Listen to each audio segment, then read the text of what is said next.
तो अपन ने जो कल अपन ने पढ़ा था एक तो पार्टिकल एंड एंटी पार्टिकल की, पार्टिकल क्या होता है, एंटी पार्टिकल क्या होता है। तो अपन ने देख लिया था कि जो भी प्रकृति में पार्टिकल होता है उसका ऑपोजिट होता है वो एंटी पार्टिकल होता है। उसके बाद मैंने बताया था मैटर एंड एंटी मैटर, यानी पदार्थ और प्रति पदार्थ। तो उसमें भी बताया था कि एक एच एटम होता है तो एक एंटी एच एटम होता है, एक हीलियम एटम होता है तो एक उसका एंटी हीलियम एटम होता है। उसके आगे अपन ने पढ़ा था कि कुछ कंजर्वेशन लॉ लगते हैं उसमें मैंने दो टाइप के कंजर्वेशन लॉ बताए थे।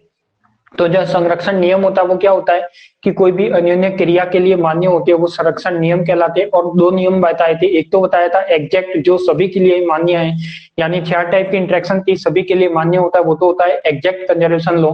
एक होता है आपका अप्रोक्सीमेट कंजर्वेशन लॉ जो प्रॉपर एक ही क्रिया के लिए मान्य होता है, जिसको मैंने दिया था या तो वो प्रबल के लिए होगा या ईएम के लिए होगा या दुर्बल के लिए होगा। तो अपन बात करेंगे कि उसमें कौन कौन से लॉ आते हैं, वो मैंने नाम आपको सारे लिखा दिए थे।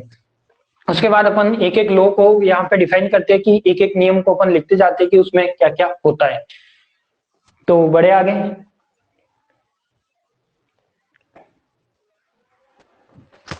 आवाज नहीं आ रही क्या? एक बार मुझे कमेंट करके बताएं आवाज नहीं आ रही क्या, साउंड। कल का वीडियो आधा तो नहीं है, बट हाँ उसमें जो मैंने लिखाया था कर्ण और प्रतिकर्ण वो शायद रिकॉर्डेड में नहीं आया है, तो आप उसको कहीं से लिख लेना या फिर मेरे जो रिकॉर्डिंग वीडियो है अवेलेबल वहां से आप लिख लेना। आ रही है? तो किसी की आवाज नहीं आ रही, शायद किसी ने कमेंट किया है कि आवाज नहीं आ रही, तो शायद उनका एक बार माइक या रिफ्रेश करके आप चेक कर लो कि आवाज आ रही है या नहीं। तो अपन करते हैं स्टार्ट। तो अपन ने देखा था कि एग्जैक्ट कंजर्वेशन लॉ क्या होता है, उसके बाद अपन ने देखा था अप्रोक्सीमेट कंजर्वेशन लॉ क्या होता है। दोनों लॉ के बारे में बात की थी। एग्जैक्ट कंजर्वेशन लॉ के बारे में मैंने बताया था कि वो सभी अन्योन्य क्रिया यानी सभी टाइप की रिएक्शन के लिए मान्य होते हैं, और जो अप्रोक्सीमेट बताया था वो कुछ प्रॉपर के लिए मान्य होते हैं। उसके बाद अपन एक एक करके बात करते हैं। तो फर्स्ट आता है आपका द्रव्यमान ऊर्जा संरक्षण का नियम। तो देखो जो इंपोर्टेंट है, जो आपके आगे आने वाले हैं तो उसमें तो मैं इंपोर्टेंट लिखवाते जाऊंगा, बट कुछ लॉ ऐसे हैं जो हमेशा उसमें कंजर्व रहते हैं। अब जैसे उसमें ही अपना फर्स्ट आता है अपने पास द्रव्यमान ऊर्जा संरक्षण का नियम। ये होता है अपने पास energy mass conservation of mass और एनर्जी, यानी मैं कह सकता हूं कि इसकी ऊर्जा किस तरीके से कंजर्व रहती है वो देखना है। तो आपके पास कोई भी यदि रिएक्शन आती है, यदि मेरे पास देखो यहाँ पे एक रिएक्शन लिखी है मैंने, इलेक्ट्रॉन पॉजिट्रॉन, पॉजिट्रॉन और इलेक्ट्रॉन मिलकर क्या देता है, फोटोन देता है, जिससे अपन इस रिएक्शन को अपन युग्म विलोपन के नाम से भी जानते हैं।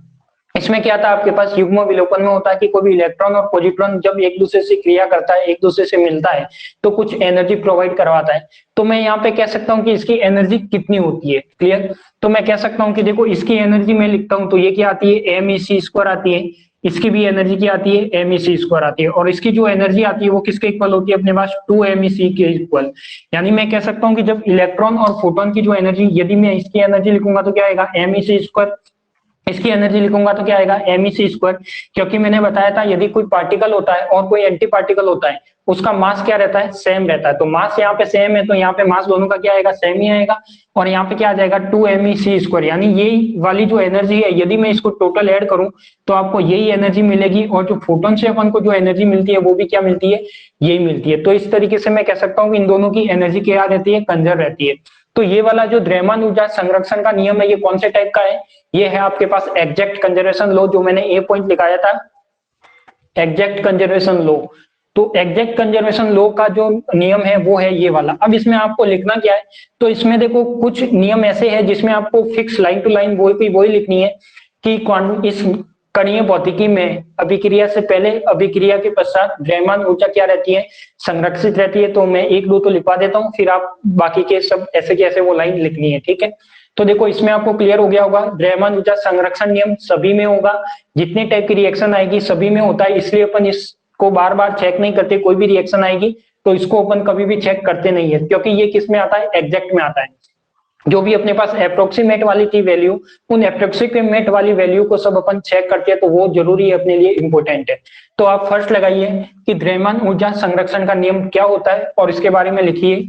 अब इसमें देखो यहाँ पे कोई भी रिएक्शन आएगी तो उसमें क्या होगा, मास एनर्जी होगी, या E = mc² के बेस पे आप जो भी टर्म लिखते हो वो दोनों साइड क्या होगी, कंजर्व होगी, अभिक्रिया से पहले भी और अभिक्रिया के बाद भी। तो लिखिए इसमें फर्स्ट पॉइंट लगाइए, द्रव्यमान ऊर्जा संरक्षण का नियम। द्रव्यमान ऊर्जा संरक्षण का नियम, कंजर्वेशन ऑफ मास एनर्जी। और इसमें लिखिए इस नियम के अनुसार, इसमें लिखिए इस नियम के अनुसार मूल कणों की किसी अन्योन्य क्रिया से पूर्व, इस नियम के अनुसार, इस नियम के अनुसार मूल कणों की किसी अन्योन्य क्रिया से पूर्व, मूल कणों की किसी अन्योन्य क्रिया से पूर्व तथा अन्योन्य क्रिया के पश्चात, तथा अन्योन्य क्रिया के पश्चात कुल द्रव्यमान ऊर्जा समान रहती है।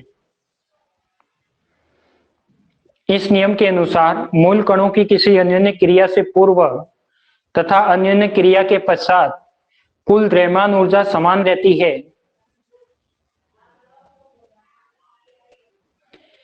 यहां अभिक्रिया से पूर्व, यहां अभिक्रिया से पूर्व कुल ऊर्जा उत्सर्जित, यहां अभिक्रिया से पूर्व कुल ऊर्जा उत्सर्जित दोनों फोटोन की कुल ऊर्जा के समान है। यहां अभिक्रिया से पूर्व कुल ऊर्जा उत्सर्जित दोनों फोटोन की कुल ऊर्जा के समान है। यहां अभिक्रिया से पूर्व कुल ऊर्जा उत्सर्जित दोनों फोटोन की कुल ऊर्जा के समान है। ये वाली रिएक्शन लिख लीजिए। अब इसमें जो यदि इसकी में एनर्जी की वैल्यू होती है वो भी आपको पता होगी, ये होती है 0.511 MeV, इसकी भी होती है 0.511 MeV। तो इसमें क्या आ जाएगा आपके पास, जो भी आ जाएगा 0.511 MeV इंटू 2 से मल्टीप्लाई हो जाएगा। ठीक है, तो ये क्या आ जाएगा आपके पास 2 और यहाँ क्या आ जाएगा 10, तो ये आ जाएगा कुछ 1.0 MeV। तो इसको जब ऐड करोगे तो भी आपके पास यही आएगी, यानी इसकी एनर्जी और इस साइड की एनर्जी क्या इक्वल है, यानी फोटोन की एनर्जी अपने पास क्या आएगी, इस टाइप से आएगी। क्लियर, लिख लीजिए इसको, इस रिएक्शन को लिखिए पहले।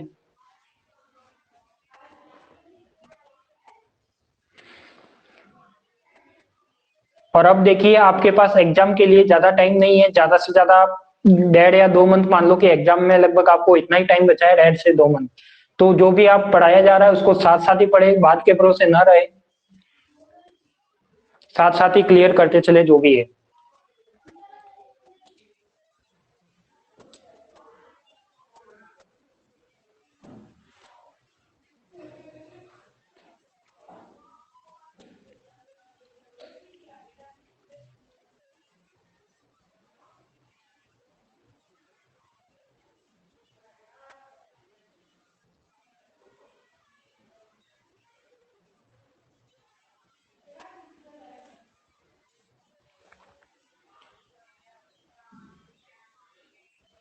लिख दिया होगा। अब अपन आते हैं सेकंड नियम पर। सेकंड नियम क्या कहता है, रेखीय संवेग संरक्षण का नियम, जिसे बोलते हैं अपन कंजर्वेशन ऑफ लीनियर मोमेंटम। अब देखो यदि कोई भी पार्टिकल होता है, आप जानते हो कि यदि कोई भी पार्टिकल होता है, मान लिया कि कोई m द्रव्यमान का पार्टिकल है, वो यदि v वेलोसिटी से मूव कर रहा है, तो आप जानते हो कि उसका लीनियर मोमेंटम कैसे निकालते हैं, p = mv से क्या निकालते हैं अपन, उसका क्या निकालते हैं, लीनियर मोमेंटम, यानी एक तरह से संवेग निकालते हैं। अब यहाँ पे अपन बात करते हैं किसकी, पार्टिकल फिजिक्स से। तो पार्टिकल फिजिक्स का अपन मोमेंटम कैसे निकाले, क्योंकि अपन को कोई भी पार्टिकल की वेलोसिटी तो पता नहीं है। तो मैंने यहाँ पे एक रिएक्शन ली है कि जो पाई नॉट है वो क्या करता है, 2 फोटोन में निकालता है। 2 फोटोन का मतलब क्या है, मैं कह सकता हूं कि जो पाई नॉट है ये क्या है आपका, एक तरह से स्थिर अवस्था में, ये पाई नॉट है वो कैसा है, एक तरह से स्थिर अवस्था में। और स्थिर अवस्था में आप जानते हो कि इसका मोमेंटम कितना होगा, v = 0 है, तो v = 0 होगा तो p भी क्या होगा, 0। यानी मैं कह सकता हूं कि यहाँ पे v = 0 होगा तो एक तरह से p भी क्या होगा, 0।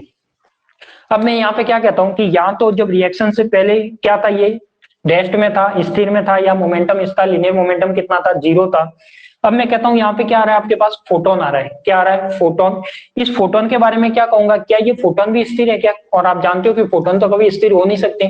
फोटोन तो क्या है, अपनी एक तरह से एनर्जी है, जो आपका क्या करता है, कुछ ऊर्जा उत्सर्जित करके क्या निकालता है, अपना फोटोन निकालता है। तो अपन यहाँ पे क्या कह सकते हैं कि ये जो फोटोन है ये स्थिर तो नहीं है, बट ये क्या करेंगे, एक दूसरे से ऑपोजिट जाएंगे। यदि ये वाला फोटोन है, ये आपके पास 2 फोटोन है, यदि एक आपका इस साइड जा रहा है तो एक आपका क्या जाएगा, इस साइड जाएगा। तो इस टाइप से ये फोटोन जाएंगे, इसलिए अपन कह सकते हैं कि इसका जो मोमेंटम है और इसका जो मोमेंटम है वो कैसा होता है, कंजर्व होता है। तो ये भी एक ऐसा नियम है जो भी आपको हर इक्वेशन में चेक करने की जरूरत नहीं है।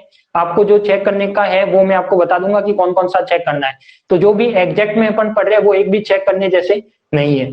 तो यहाँ पे भी क्या होगा कि अभिक्रिया से पहले अभिक्रिया के बाद इसका लीनियर मोमेंटम क्या रहता है, कंजर्व रहता है। वो क्या कहलाता है, रेखीय संवेग संरक्षण का नियम कहलाता है। ये वाला जो मैं नियम वाला क्वेश्चन पढ़ा रहा हूँ ये कई बार आपके एग्जाम में आ चुका है कि पार्टिकल फिजिक्स के लिए कौन कौन से नियम उपयोग में लिए जाते हैं या कौन कौन से नियम या संरक्षण नियम से आप क्या समझते हैं उसकी टिप्पणी लिखो। तो इस टाइप में ये वाला क्वेश्चन कई बार आपके एग्जाम में आ चुका है। तो इसमें भी वही लिखना है। तो लिखिए इसमें रेखीय संवेग संरक्षण का नियम और उसमें लिखिए इस नियम के अनुसार मूल कणों की अभिक्रिया के लिए, इस नियम के अनुसार मूल कणों की अभिक्रिया के लिए, इस नियम के अनुसार मूल कणों की अभिक्रिया के लिए कण भौतिकी में रेखीय संवेग एक संरक्षित राशि है। इस नियम के अनुसार मूल कणों की अभिक्रिया के लिए कण भौतिकी में रेखीय संवेग एक संरक्षित राशि है। अर्थात नाभिकीय अभिक्रिया में, अर्थात नाभिकीय अभिक्रिया में, अर्थात नाभिकीय अभिक्रिया में अभिक्रिया से पूर्व तथा अभिक्रिया के पश्चात, अभिक्रिया से पूर्व तथा अभिक्रिया के पश्चात कुल रेखीय संवेग समान प्राप्त होता है। कुल रेखीय संवेग समान प्राप्त होता है।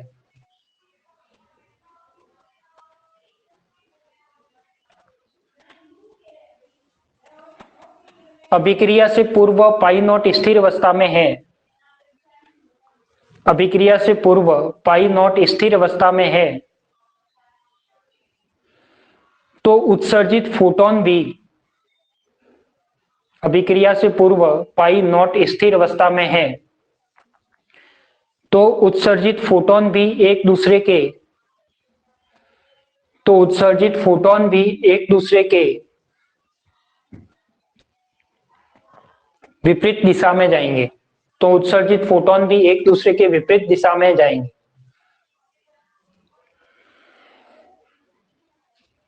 ये वाली रिएक्शन लिख लीजिए, जो आपके सामने रिएक्शन लिखी हुई है वो लिख लीजिए। जैसे आज मुझे भी बहुत अच्छा लग रहा है कि आज सारे के सारे स्टूडेंट लाइव क्लास में ऑलमोस्ट ज्यादा से ज्यादा आए हैं। तो आपको भी कोशिश ये करनी है कि लाइव क्लास अटेंड कर लिया करो, क्योंकि लाइव में ले रहा हूँ वो ओनली आपके लिए ले रहा हूँ। बाकी रिकॉर्डेड तो अपनी पहले से ही पड़ी है एप्लीकेशन में।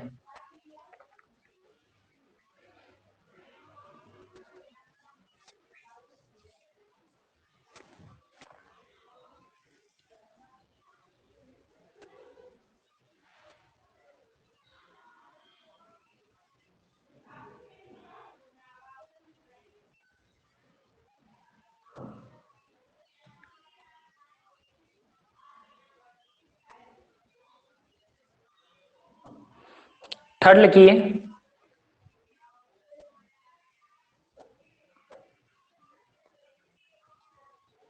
कौन से कंजर्वेशन को समझाना है। कंजर्वेशन का मतलब होता है कि जो भी अपन जिसकी भी बात कर रहे हैं, जैसे द्रव्यमान ऊर्जा की बात कर रहे हैं तो वो अभिक्रिया से पहले और अभिक्रिया के बाद एक समान होगा। यदि अपन रेखीय संवेग संरक्षण यानी कौन से लीनियर मोमेंटम की बात कर रहे हैं तो अभिक्रिया से पहले और अभिक्रिया के बाद समान होगा। ये कोई कण है वो स्थिर अवस्था में है तो ये भी एक तरह से स्थिर अवस्था में होंगे, बट ये क्या है, आपके पास फोटोन है। जब ये एक दूसरे से विपरीत गति करेंगे तो इसलिए अपन मान सकते हैं कि इसका मोमेंटम, इसका क्या हो जाएगा, देखो यहाँ पे कि इसका जब मोमेंटम v इक्वल टू 0 है तो इसका p इक्वल टू क्या हो जाएगा, 0 हो जाएगा। अब ये भी जब एक दूसरे से ऑपोजिट गति करेंगे यानी एक की वेलोसिटी v है तो दूसरे की क्या होगी, -v, और जब मैं उन दोनों को ऐड करूंगा तो वो रिजल्ट भी क्या आएगा, आपका 0 आएगा। इसलिए मैं कह सकता हूँ कि इसका लीनियर मोमेंटम क्या है, 0 है, क्योंकि ये जब ऑपोजिट डायरेक्शन में गति कर रहे हैं, एक का पॉजिटिव लोगे तो दूसरे का क्या लेना, आपको नेगेटिव लेना। इसके बेस पे ये भी क्या हो जाएगा, कंजर्व हो जाएगा। फिर देखिए थर्ड लगाइए आप कोणीय संवेग संरक्षण का नियम। थर्ड लगाइए आप कोणीय संवेग संरक्षण का नियम। कोणीय संवेग संरक्षण का नियम। अब देखो आप कह रहे हो कि जो कोणीय संवेग संरक्षण का नियम है वो क्या है, तो आप सभी जानते हो कि जो कुल कोणीय संवेग होता है जे, अपन ने क्वांटम मैकेनिक्स में पढ़ा है, जे होता है वो किसके इक्वल होता है, कक्षीय कोणीय संवेग प्लस स्पिन कोणीय संवेग। ये अपन ने पढ़ा है कि जो कुल कोणीय संवेग होगा वो किसके इक्वल होगा, L प्लस एस के। अब आप सबने पढ़ा होगा बीटा डी के, सभी ने पढ़ा है, ऑलमोस्ट 12th क्लास में सब पढ़ के आए हो। तो बीटा डी के क्या होता है ये भी आप सभी जानते होंगे कि बीटा डी के क्या होता है। तो बीटा डी के में एक रिएक्शन आती है क्या, कि न्यूट्रॉन को मैं प्रोटॉन में कन्वर्ट करता हूँ और प्रोटॉन को मैं न्यूट्रॉन में कन्वर्ट करता हूँ। तो देखो यदि मेरे पास कोई न्यूट्रॉन है, और आप जानते हो कि न्यूट्रॉन को आप क्या लिखते हो, 0n1 लिखते हो। न्यूट्रॉन यदि प्रोटॉन में कन्वर्ट होता है तो वो क्या आता है आपके पास, 1p1 आता है, ऐसे ही आता है कुछ 1h1 या 1p1 आता है। और साथ में क्या निकलता है, देखो यहाँ पे यदि मैं इसके मास नंबर कंजर्व कर रहा हूं तो यहाँ पे 0 है और यहाँ पे क्या है 1, तो यहाँ पे क्या आना चाहिए आपका -1, क्योंकि मास नंबर ये एटॉमिक नंबर है वो कंजर्व रहना चाहिए। जेड की वैल्यू यहाँ कंजर्व रहनी चाहिए, तो जेड 0 है तो यहाँ क्या हो जाएगा 1 - 1 0 हो जाएगा। और आप जानते हो कि जब प्रोटॉन में आता है तो यहाँ पे क्या आता है -1 E0 आता है, यही आता है आपके पास। अब देखो यदि मैं इसके क्या बात करूं, कोणीय संवेग की बात करूं या इसकी किसकी बात करूं, एंगुलर मोमेंटम की बात करूं, तो यहाँ पे आपका कंसेप्ट आता है कि इसकी यदि वैल्यू होती है, या फिर आप देखो कि न्यूट्रॉन की एक तरह से स्पिन तो आप जानते हो J इक्वल टू क्या होता है L प्लस एस, और एक तरह से मानो कि अपन यहाँ पे क्या कर रहे हैं, स्पिन की वैल्यू रख रहे हैं। तो यहाँ पे जो इसका कुल कोणीय संवेग होता है न्यूट्रॉन के लिए कितना होता है 1/2 होता है, प्रोटॉन के लिए कितना होता है 1/2 होता है, और इलेक्ट्रॉन के लिए भी कितना होता है 1/2 होता है। अब यहाँ पे देखो कि क्या ये कोणीय संवेग को कंजर्व कर रहा है क्या, यहाँ पे कंजर्व नहीं कर रहा। क्यों नहीं कर रहा, ये 1/2 है, ये 1/2 है, इन दोनों को मैं जब ऐड करता हूं तो यहाँ पे क्या आता है आपका 1/2 और 1/2 क्या हो जाता है 1, और यहाँ पे क्या है 1/2, तो ये कंजर्व नहीं कर रहा। तो आपने देखा होगा कि जो बीटा डी के पढ़ते हो आप, उसमें एक संकल्पना आती है जिसका नाम है पाउली। तो पाउली ने क्या बताया था, पाउली ने यही बताया था कि जब बीटा डीके होता है तो उसमें केवल इलेक्ट्रॉन नहीं निकलता, इलेक्ट्रॉन के साथ एक और पार्टिकल आता है जिसका नाम है एंटी न्यूट्रिनो। क्या नाम है, जिसका नाम है एंटी न्यूट्रिनो। तो इसको आप इस नाम से जानते हो जिसका नाम क्या है एंटी न्यूट्रिनो। तो वो क्या करता है, एंटी न्यूट्रिनो है, अब यहाँ पे न्यूट्रिनो होता तब तो 1/2 आता उसका कोणीय संवेग। अब यहाँ पे क्या है एंटी न्यूट्रिनो है तो उसके लिए क्या आ जाएगा यहाँ पे -1/2 आ जाएगा। अब ये से ये एक दूसरे से कैंसिल आउट हो जाएगा, और आप यहाँ पे देखोगे तो ये 1/2 और ये 1/2 इधर भी रहेगा और 1/2 इधर भी रहेगा, तो ये क्या करेगा एक तरह से कंजर्वेशन होगा। यदि मैं कहता हूँ प्रोटॉन को न्यूट्रॉन में कन्वर्ट करूं, अब ये कौन सा डीके, कोई बता सकता है कि ये कौन सा डीके है, बीटा माइनस है या बीटा प्लस है? क्योंकि बीटा डीके में दो तरह की रिएक्शन आती है, एक तो बीटा माइनस आता है, एक बीटा प्लस आता है। कोई बता सकता है ये कौन सा डीके है? सारे स्टूडेंट से रिक्वेस्ट है कि ये कोई कमेंट करके बता सकता है कि इसमें बीटा माइनस डीके है या बीटा प्लस डीके। यदि सभी ने 12th क्लास में तो पढ़ा ही होगा। पॉजिटिव, भाई पॉजिटिव नहीं है, ये बीटा माइनस डीके है, हमेशा इलेक्ट्रॉन निकलता है, इलेक्ट्रॉन के साथ क्या आता है एंटी न्यूट्रिनो आता है। यह परिकल्पना दी थी जो पाउली की परिकल्पना कहलाती है। तो पाउली ने यही बताया था कि इसका जो कोणीय संवेग है वो कंजर्व नहीं रहता, तो कोणीय संवेग कंजर्व नहीं रहता तो उसको कंजर्व कराने के लिए क्या कर लिया, यहाँ पे न्यूट्रिनो एंटी न्यूट्रिनो नाम दे दिया, एक नया पार्टिकल निकाल दिया जो मास लेस है, चार्ज लेस है। तो ये क्या होता है एंटी न्यूट्रिनो, जो जिसका कोणीय संवेग क्या होता है -1/2। अब ये क्या करेगा एक दूसरे से दोनों कंजर्व कराएगा, और ये डी का जब इलेक्ट्रॉन निकलता है तो ये कहलाता है आपका बीटा माइनस डीके। क्या कहलाता है, बीटा माइनस डीके। इसका मैं ऑपोजिट भी ले सकता हूं, कैसे, जैसे मैंने क्या ले लिया 1p1 ले लिया और इसको मैं न्यूट्रॉन में कन्वर्ट करता हूं, तो न्यूट्रॉन क्या हो जाएगा एक तरह से 0n1 हो जाएगा। अब मैं कह सकता हूं कि यहाँ पे देखो ये 1 जेड की वैल्यू कन्वर्ट हो रही है, क्या ये 1 है और ये 0 है, मतलब कंजर्वेशन नहीं है। कंजर्व के लिए क्या चाहिए मुझे, यहाँ पे ई चाहिए, तो 1 के साथ क्या आएगा ई, तो यहाँ पे क्या निकलेगा पॉजिट्रॉन। और पाउली की परिकल्पना के अनुसार ये भी जानते हो कि जहां पर इलेक्ट्रॉन निकलता है वहां पर हमेशा क्या आता है न्यूट्रिनो आता है। क्या आता है, न्यूट्रिनो आता है। तो इस टाइप से अपन कह सकते हैं कि अब देखो यहाँ पे क्या था आपके पास, ये 1/2, ये 1/2, ये 1/2 और ये क्या देगा आपका -1/2। तो इस टाइप से ये क्या हो जाएगा 1/2, 1/2, 1/2 माइनस का, और ये क्या हो जाएगा 1/2। तो इस तरीके से ये भी क्या होगा एक तरह से कंजर्वेशन हो जाएगा। तो कोई भी आपको एक रिएक्शन लिखनी है, ये किसका है आपका बीटा प्लस डीके का है, ये किसका है आपका बीटा प्लस डीके का है। तो इसमें अपन ने क्या देखा कि अभिक्रिया से पहले क्या रहता है कोणीय संवेग या कुल कोणीय संवेग जे की वैल्यू, अभिक्रिया के बाद जे की वैल्यू है वो क्या रहती है, दोनों इक्वल रहती है। कौन से बेस पे देखा अपन ने, बीटा डीके के बेस पे देखा। और यहाँ पे जो ये पार्टिकल आता है इलेक्ट्रॉन के साथ हमेशा एंटी न्यूट्रिनो निकलता है, और पॉजिट्रॉन के साथ हमेशा कौन सा निकलता है न्यूट्रिनो निकलता है। क्लियर, तो इसके बारे में लिखिए, पहले थर्ड पॉइंट लिखिए, इस नियम के अनुसार, इस नियम के अनुसार मूल कणों की अभिक्रिया के लिए इस नियम के अनुसार मूल कणों की अभिक्रिया के लिए कोणीय संवेग एक संरक्षित राशि है। इस नियम के अनुसार मूल कणों की अभिक्रिया के लिए कोणीय संवेग एक संरक्षित राशि है। इस नियम के अनुसार मूल कणों की अभिक्रिया के लिए कोणीय संवेग एक संरक्षित राशि है। अर्थात नाभिकीय अभिक्रिया में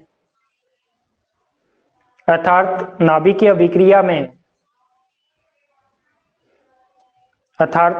अभिक्रिया में अभिक्रिया से पूर्व अर्थात नाभिकीय अभिक्रिया में अभिक्रिया से पूर्व और अभिक्रिया के पश्चात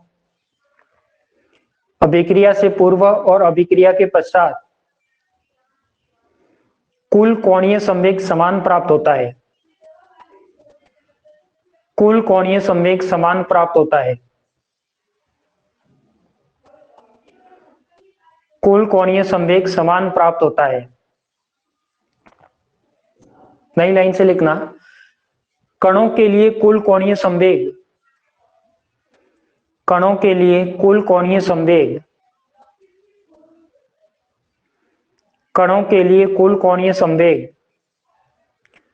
उनके कक्षीय कोणीय संवेग तथा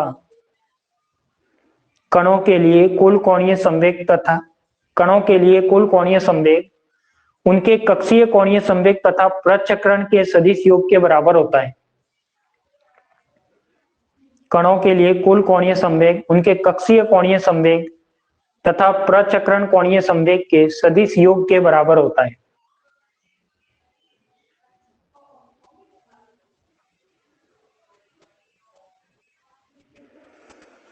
दोनों रिएक्शन लिख लीजिए, कोई भी एक रिएक्शन भी लिख सकते हो। ए बीटा डी माइनस लिखो तो माइनस की लिखो, प्लस की लिखो तो प्लस के लिखो।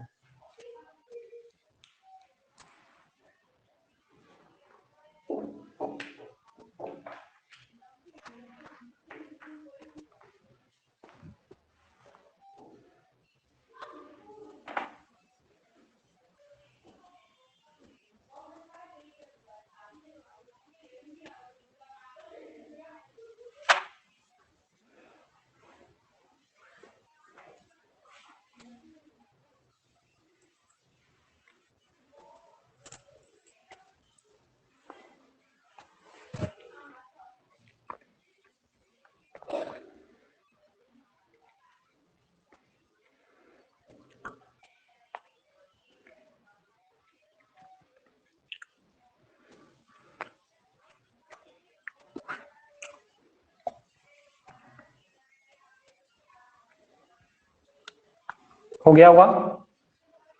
नेक्स्ट लिखिए आवेश संरक्षण का नियम, कंजर्वेशन ऑफ चार्ज। आवेश संरक्षण का नियम, कंजर्वेशन ऑफ चार्ज। और ये कौन सा आवेश है? ये है इलेक्ट्रिक आवेश। कौन सा है?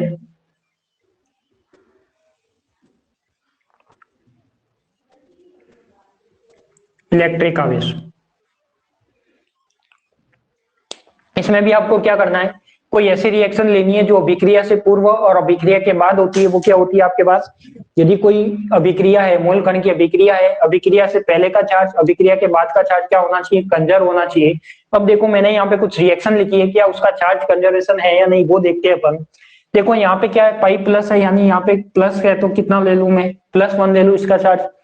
म्यू प्लस है, म्यू के ऊपर क्या लग रहा है? प्लस लग रहा है, तो ये इसको मैं कौन सा ले लू? प्लस ले लू। प्लस ले लिया। अब मुझे ये बताओ इसका चार्ज क्या है? इसका चार्ज क्या है? मैंने कल बताया था जब अपन लेप्टॉन की बात कर रहे थे, तो मैंने बोला था कि लेप्टॉन का पार्टिकल कभी भी आपका अकेला नहीं आएगा, वो हमेशा उसकी फैमिली के मेंबर के साथ आएगा। तो देखो ये इसकी दोनों फैमिली के मेंबर है, एक ही फैमिली के मेंबर है लेप्टॉन का। बट यहाँ पे जो ये क्या है, न्यू है, एक टाइप से क्या है, न्यू है। तो इस न्यू का मान क्या होना चाहिए? क्या लिखा है आपने? सर एंटी न्यूट्रॉन नेगेटिव क्यों नहीं है? एंटी न्यूट्रॉन मैंने लिया भी कहा है भाई? एंटी न्यूट्रॉन तो मैंने कहीं लिया भी नहीं है अभी तक। बताइए एंटी न्यूट्रॉन मैंने कहा लिया है? ये तो न्यूट्रॉन है, ये प्रोटॉन है, ये इलेक्ट्रॉन है, ये पॉजिट्रॉन है। एंटी न्यूट्रॉन अभी लिया नहीं है। जब एंटी न्यूट्रॉन लूंगा तो वो भी क्या होगा? ऑपोजिट होगा। बीटा प्लस में एंटी न्यूट्रॉन नहीं है। बीटा माइनस डीके में न्यूट्रॉन प्रोटॉन में कन्वर्ट होता है, बीटा प्लस डीके में प्रोटॉन न्यूट्रॉन में कन्वर्ट होता है। एंटी की इसमें कोई भी बात नहीं की है वीएफर ने। इसमें बताइए ये क्या हो जाएगा, +1। अब देखो इसका चार्ज कितना होता है, मैंने बताया एक तो फोटोन एक न्यूट्रिनो, कैसे पार्टिकल है, चार्ज लेस है, मास लेस है, ना कोई इसका मास है ना कोई इसका चार्ज है, तो इसकी वैल्यू क्या हो जाएगी 0। तो बताओ ये कंजर्व कर रहा है चार्ज को, इसका मतलब ये क्या है, चार्ज को कंजर्व कर रहा है, यानी राइट इक्वेशन है। फिर आपके पास आता है क्या ई माइनस का चार्ज कितना होता है आपका -1। फोटोन और गामा, अब इसका कितना होगा बताओ, यहाँ पे ये एक फोटोन है और एक क्या है न्यूट्रिनो है, तो इसका चार्ज कितना होगा जल्दी से बताइए मुझे कमेंट करके।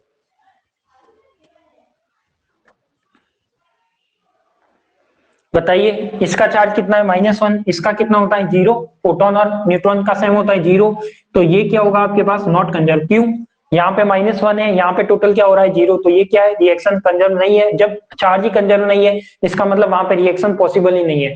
ध्यान रखना कोई भी रिएक्शन आती है यदि उसकी कंडीशन पॉसिबिलिटी की है तो सबसे पहले आप फर्स्ट प्रॉपर्टी में उसका चेक करोगे क्या, चार्ज। यदि चार्ज कंजर्व है तो आगे की प्रॉपर्टी चेक करनी है, नहीं तो उस रिएक्शन को वहीं पे रॉन्ग कर लेना है। यहाँ पे क्या है आपके पास न्यूट्रॉन है, न्यूट्रॉन के लिए क्या आ जाएगा बताओ, चार्ज क्या होता है, न्यूट्रॉन जानते हो आप क्या होता है, उदासीन होता है 0। प्रोटॉन क्या होगा +1, इलेक्ट्रॉन का क्या होगा -1 और इसका क्या होगा 0। बताओ कंजर्वेटिव है क्या, इधर 0 आ रहा है, +-1 कट जाएगा तो ये क्या हो जाएगा 0, यानी इधर का टोटल चार्ज और इधर का टोटल चार्ज क्या है कंजर्वेटिव है, यानी फर्स्ट और थर्ड इक्वेशन तो क्या है कंजर्वेटिव है, सेकंड इक्वेशन कंजर्वेटिव नहीं है। तो इसमें सबसे पहले कोई भी पार्टिकल फिजिक्स की कोई भी आपके सामने कोई रिएक्शन आती है, फर्स्ट प्रॉपर्टी आपको चेक करनी है कौन सी, इलेक्ट्रिक चार्ज की। तो ये आपके लिए एक इंपॉर्टेंट टर्म है कि जो सबसे पहले आपको फर्स्ट प्रॉपर्टी चेक करनी होगी वो कौन सी करनी होगी, आवेग संरक्षण का नियम। तो सबसे पहले यदि चार्ज कंजर्व होता है तो आगे की प्रॉपर्टी चेक करनी है, नहीं तो वहीं पे स्टॉप कर देना है। लिख लीजिए इसे।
रोशन लोडी, रोशन ने पूछा है कि बीटा प्लस में क्या इलेक्ट्रॉन नहीं होता क्या।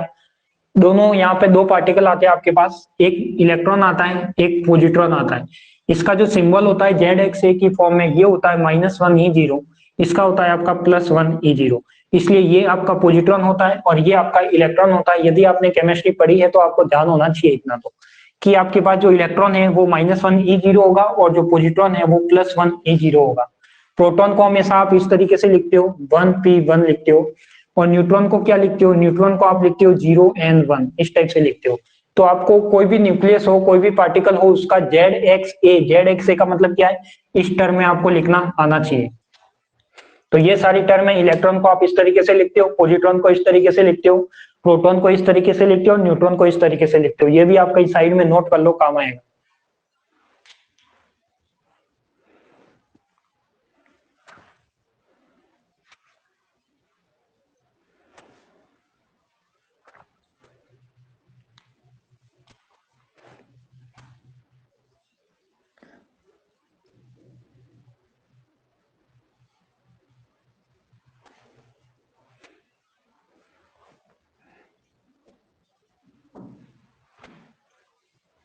लिख लिया, बढ़े आगे।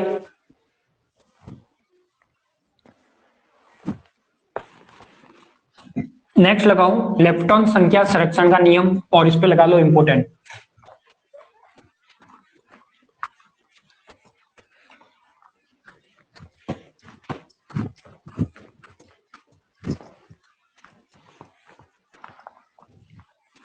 नेक्स्ट लगाओ लेप्टॉन संख्या संरक्षण का नियम और इसमें लगा लो इंपोर्टेंट।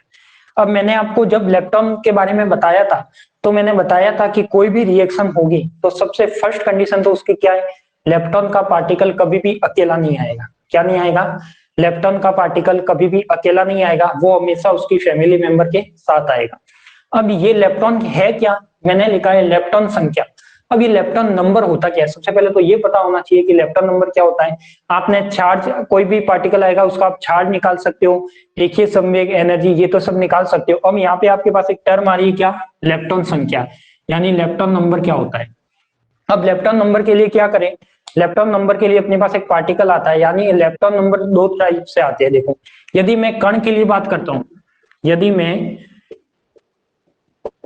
मैं कण के लिए बात करता हूं, किसकी, लेप्टॉन पार्टिकल की, यदि मैं कण के लिए बात करता हूं, और एक आता है आपके पास प्रति कण के लिए, एक आता है कण और एक आता है प्रति कण। अब मैंने बताया था कि इलेक्ट्रॉन, लेप्टॉन में आपके पास टोटल कितने पार्टिकल थे, 12 पार्टिकल थे। एक बार मैं पार्टिकल वो लिख रहा हूं, आपने बताया था लेप्टॉन में 3 तरह की फैमिली थी, जिसका नाम था एक इलेक्ट्रॉन की फैमिली, एक टाउ की फैमिली, एक म्यू की फैमिली, एक म्यू की फैमिली और एक टाउ की फैमिली, ये वाली तीनों फैमिली थी। इसके एंटी पार्टिकल थे वो मैंने लिया था, एक तो न्यू ई लिया था, एक न्यू म्यू लिया था और एक न्यू टॉ लिया था।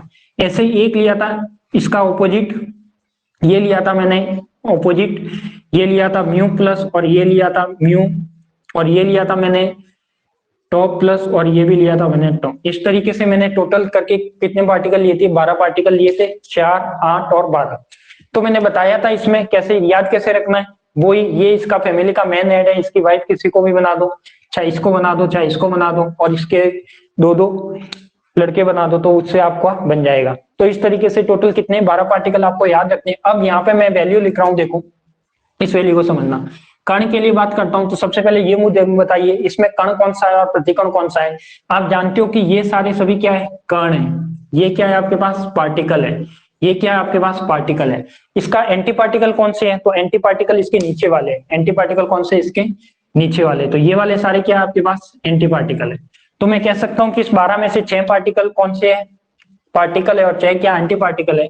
एक तो इलेक्ट्रॉन, और मैं न्यू ई के लिए बात करता हूं तो उसके लिए हमेशा जो लेप्टॉन नंबर आएगा वो क्या आएगा, हमेशा 1 आएगा, ठीक है, ये ध्यान रखना। इसके लिए भी म्यू न्यू और क्या आ जाएगा आपके पास, न्यू न्यू, ये भी एल इज इक्वल टू 1 आ जाएगा। टॉ न्यू और न्यू टॉ, ये भी एल इज इक्वल टू कितना आ जाएगा, 1 आ जाएगा, क्लियर। यदि मैं एंटी पार्टिकल के लिए बात करता हूँ ई प्लस और न्यू ई, तो इसके लिए क्या आ जाएगा आपके पास, एल इज इक्वल टू -1 आ जाएगा।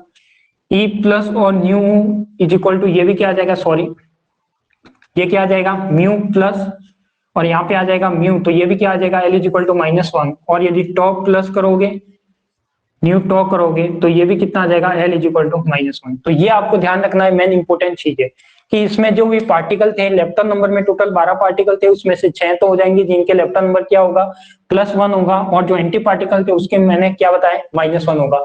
तो जब मैंने पार्टिकल और एंटी पार्टिकल बताया था उसमें मैंने लिखा था कि जो लेप्टॉन नंबर एक ऐसी प्रॉपर्टी होती है जो कण के लिए अलग होती है और प्रतिकण के लिए अलग होती है, तो वो आपको यहां से पता लगेगा, क्लियर। तो आपको पहले इसकी थ्योरी लिख लीजिए, लिखिए इसमें थ्योरी, या इस रिएक्शन को समझ ले पहले,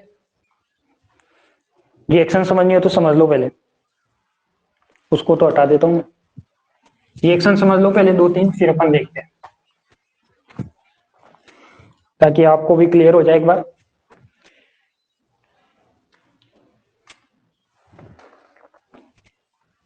यहाँ पे मैं कुछ रिएक्शन लिख रहा हूं,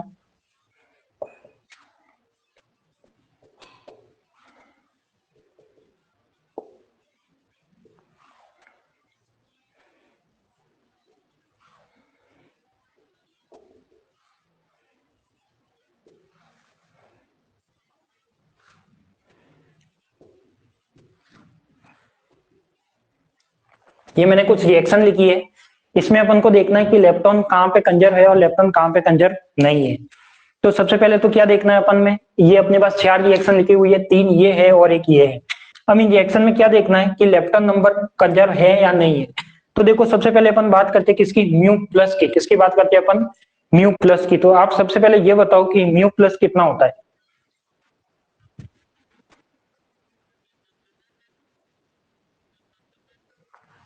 सबसे पहले मुझे ये बताओ कि आपके पास एक रिएक्शन ये है, 3 रिएक्शन ये है, तो मुझे ये बताओ कि सबसे पहले म्यू प्लस कितना होता है।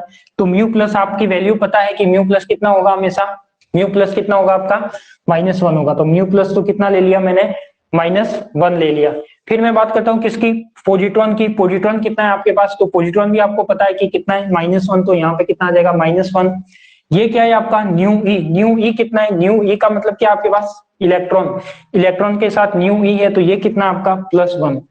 और जो न्यू म्यू है ये क्या आपका न्यू म्यू, और न्यू म्यू के बाद जो बार वाला है उसकी वैल्यू हमेशा क्या आ जाएगी, -1। तो देखो यहाँ पे अभिक्रिया से पहले कितना है, -1 और इज इक्वल टू कितना है, -1 +1 और -1, ये एक दूसरे से कैंसिल आउट हो जाएंगे, यानी L इज इक्वल टू क्या आ जाएगा यहाँ पे 0। तो sigma L is equal to क्या आ जाएगा 0, यानी ये कंजर्वेटिव है। क्या है आपके पास, कंजर्वेटिव है। यानी मैं कह सकता हूँ यहाँ पे क्या कह सकता हूँ कि इस अभिक्रिया में क्या हो रहा है, इलेक्ट्रॉन संख्या कंजर्वेटिव है। यानी इसमें लास्ट में लिख सकता हूँ कि इस अभिक्रिया में इलेक्ट्रॉन संख्या संरक्षित है। इसकी बात करते हैं म्यू प्लस। म्यू प्लस के लिए वापस वही -1 वैल्यू, -1। ई प्लस के लिए भी -1, तो ई प्लस के लिए भी -1। और न्यू ई के लिए क्या आता है आपका +1, तो न्यू ई के लिए +1। और ये क्या है आपके एंटी की बात कर रहा है, तो एंटी की बात कर रहा है तो वहां भी -1। ठीक है, देखो एग्जाम में आपको हर पार्टिकल लिखना नहीं है, ये सारी वैल्यू आपके दिमाग में बैठ जानी चाहिए पहले से ही। रिएक्शन देखते ही डायरेक्ट वैल्यू लिखनी है आपको, ऐसा नहीं है कि देखो यहाँ पे याद कैसे रखना है, इलेक्ट्रॉन म्यू माइनस और टो माइनस इन सबके साथ ही है, इनकी वैल्यू क्या है आपके पास +1 है। बाकी जो एंटी पार्टिकल वाले हैं उनकी सारी क्या है -1 है।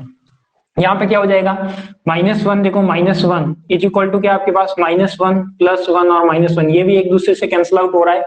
यानी sigma L is equal to देखो यहाँ पे क्या है आपके पास +1 और -1 क्या हो जाएगा, एक तरह से कैंसिल आउट हो जाएगा। अब मैं क्या करता हूँ यहाँ पे इस +1 को इधर लाता हूँ, तो ये क्या हो जाएगा sigma L is equal to 0, यही होगा। यानी इसमें भी क्या है लेफ्ट हैंड नंबर कंजर्वेटिव है।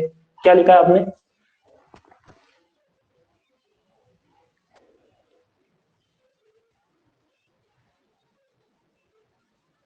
बताता हूँ 1 मिनट।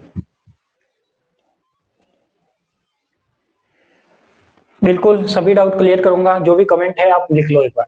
देखो सबसे पहले एक कमेंट आया है कि एल की वैल्यू इंटीजर होगी क्या, फ्रैक्शन में हो सकती है क्या। मैंने क्या बोला है कि लेप्टन पार्टिकल होगा हमेशा लेप्टन फैमिली के साथ ही होगा। यदि वो लेप्टन पार्टिकल है, और कौन सा पार्टिकल है या एंटी पार्टिकल है पहले ये डिसाइड करना है। यदि पार्टिकल होगा तो उसकी वैल्यू हमेशा किस में आएगी, +1 में आएगी। किस में आएगी, +1 में आएगी। तो ये कभी भी एक तो फ्रैक्शन में नहीं हो सकता, कभी भी पॉइंट में नहीं हो सकता, कभी भी भिन्न में नहीं हो सकता।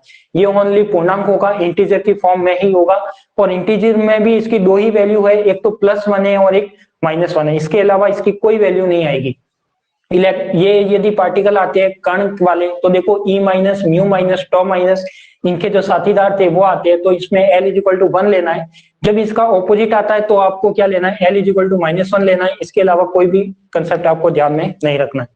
अब देखो यहाँ पे n की वैल्यू, अब देखो मुझे ये बताओ क्या न्यूट्रॉन और प्रोटॉन, यहाँ पे आपके पास 2 पार्टिकल आ रहे हैं, न्यूट्रॉन और प्रोटॉन क्या लेप्टन संख्या बताएंगे क्या। यहाँ पे मुझे बताओ न्यूट्रॉन और प्रोटॉन 2 पार्टिकल आ रहे हैं जो अपने लेप्टन नंबर में नहीं है, तो क्या वो उस लेप्टन नंबर को बताएंगे, वो नहीं बताएंगे। यदि कोई पार्टिकल लेप्टन वाला है ही नहीं तो उसकी वैल्यू हमेशा क्या लिखनी है, 0। तो इसके लिए क्या आ जाएगी 0, प्रोटॉन के लिए क्या आ जाएगी 0, इलेक्ट्रॉन के लिए क्या आ जाएगी जल्दी से बताओ क्या, +1। और ये क्या है आपका एंटी पार्टिकल है, तो ये क्या हो जाएगी -1। यानी sigma L is equal to क्या हो जाएगा 0, ये भी कंजर्व करेगा। क्लियर। फिर क्या हो जाएगी न्यूट्रॉन के लिए 0, प्रोटॉन के लिए ये तो सेम, ये प्रोटॉन के लिए 0, इलेक्ट्रॉन के लिए क्या हो जाएगा यहाँ पे +1, तो इलेक्ट्रॉन के लिए +1। ये क्या है साथ में न्यू ई, तो न्यू ई के लिए भी क्या होता है +1। तो देखो ये क्या आ रहा है sigma L is equal to क्या आएगा, एक टाइप से यदि मैं ऐड करूं तो ये आ जाएगा आपके पास -2। तो ये क्या आपका कंजर्वेटिव नहीं है, यानी ये लेप्टन संख्या को कंजर्वेटिव नहीं कर रहा है। तो इसका मतलब ये वाली रिएक्शन तो आपकी वैलिड नहीं है, बाकी ये तीनों रिएक्शन है वो क्या है, वैलिड है। अब मुझे जो भी आपका कमेंट है वो एक एक करके आप पूछ सकते हो। L की वैल्यू को डिफाइन करो, -1 और 1 कैसे होगी, L की वैल्यू इंटीजर में ही होगी। देखो फर्स्ट तो है कि L की वैल्यू को डिफाइन करना का मतलब वही है जो पार्टिकल ओनली लेप्टन पार्टिकल की बात कर रहे हैं, क्योंकि अपन बात किसकी कर रहे हैं, लेप्टन नंबर की। और लेप्टन नंबर में ओनली लेप्टन पार्टिकल ही आएंगे। लेप्टन के अलावा, लेप्टन में आप जानते हो टोटल 12 पार्टिकल होते हैं, 12 पार्टिकल के अलावा कोई भी अलग से पार्टिकल है तो उसकी वैल्यू हमेशा क्या होगी, 0 होगी। क्या होगी उसकी वैल्यू, 0 होगी। यदि कोई पार्टिकल लेप्टॉन बताता है या कण के रूप में बताता है तो उसकी एल की वैल्यू हमेशा 1 होगी। यदि कोई एंटी पार्टिकल के रूप में बताता है तो उसकी वैल्यू आपकी -1 होगी। क्लियर, कंफ्यूज मत होना, जो भी मैं फैक्ट बोल रहा हूँ उसको याद रखना। तो इस टाइप से ये क्या हो जाएगी, 3 रिएक्शन तो देखो आपकी इसमें वैलिड है, क्योंकि इसमें सिग्मा एल क्या आ रहा है, 0 आ रहा है। अभिक्रिया से पहले का एल अभिक्रिया के बाद का एल क्या है, इक्वल है। और ये वाला क्या है, -2 आ रहा है, मतलब ये वाला इक्वल नहीं है। जब ये वाला इक्वल नहीं है तो मैं कह सकता हूं कि यहाँ पे ये वाली रिएक्शन वैलिड नहीं है। ठीक है, तो इसमें लिखिए, पहले थ्योरी लिख लीजिए। लिखिए इसमें, इस नियम के अनुसार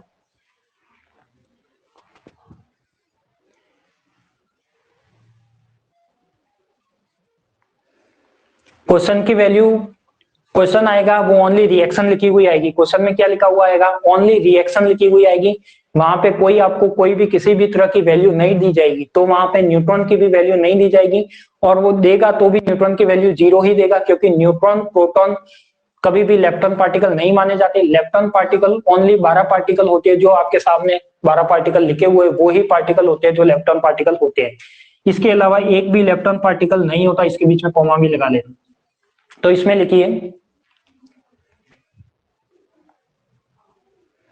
थर्ड वाली में चार्ज कंजर्व है, न्यूट्रॉन हो गया 0 हो गया ये। अच्छा, क्या सही तो है। इलेक्ट्रॉन के लिए अपन ने क्या लिया, L इक्वल टू 1 लिया, न्यू ई लिया है, तो न्यू ई के लिए क्या है आपका -1 है, बिल्कुल कंजर्व है। चार्ज की बात कर रहे हो क्या, अपन बात कर रहे हैं किसकी, लेप्टॉन नंबर की, चार्ज की नहीं कर रहे। चार्ज तो देखो यहाँ पे क्या हो जाएगा, चार्ज इसका 0 हो जाएगा, इसका 1 हो जाएगा, इसका -1 हो जाएगा। 1 और -1 ये क्या हो जाएगा, कैंसल आउट हो जाएगा। यदि मैं इसके चार्ज की बात करता हूँ, कौन सी रिएक्शन, थर्ड वाली, neutron proton electron plus nu e bar. यदि मैं इसके चार्ज की बात करता हूँ तो देखो चार्ज क्या होता है। यदि मैं इसकी बात करता हूँ किसकी, चार्ज की, तो क्यू की बात कर रहा हूँ तो क्यू क्या आएगा, न्यूट्रॉन 0 हो जाएगा, प्रोटॉन 1 हो जाएगा, इसका -1 हो जाएगा, और इसको क्या हो जाएगा 0। तो ये 1 से 1 एक दूसरे से कैंसिल आउट करेंगे, तो 0 इज इक्वल टू 0, यानी चार्ज बिल्कुल कंजर्व है।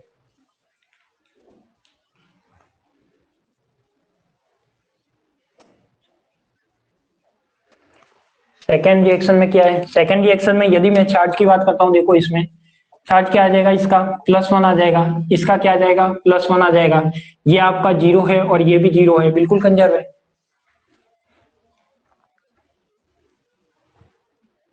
सेकेंड रिएक्शन में L इक्वल टू 0 कैसे होगा, क्यों नहीं हो रहा क्या। देखो म्यू प्लस था तो म्यू प्लस के लिए क्या ले लिया मैंने, -1 ले लिया। ई प्लस था, ई प्लस के लिए मैंने -1 ले लिया। न्यू ई था तो न्यू ई के लिए क्या ले लिया मैंने, न्यू ई था, यहाँ पे +1 ले लिया। और न्यू ई बार था तो न्यू ई बार था तो यहाँ पे -1 ले लिया। तो फिर क्या दिक्कत आ गई, यहाँ पे -1, यानी ये तो +1 और +1 कैंसिल आउट हो जाएंगे। तो ये क्या होगा आपके पास, चार्ज कंजर्व तो होगा ही। ये 1 इधर आएगा तो +1 हो जाएगा, -1 और +1 वो भी कैंसिल आउट हो गए, क्या देंगे, सिग्मा L इक्वल टू 0।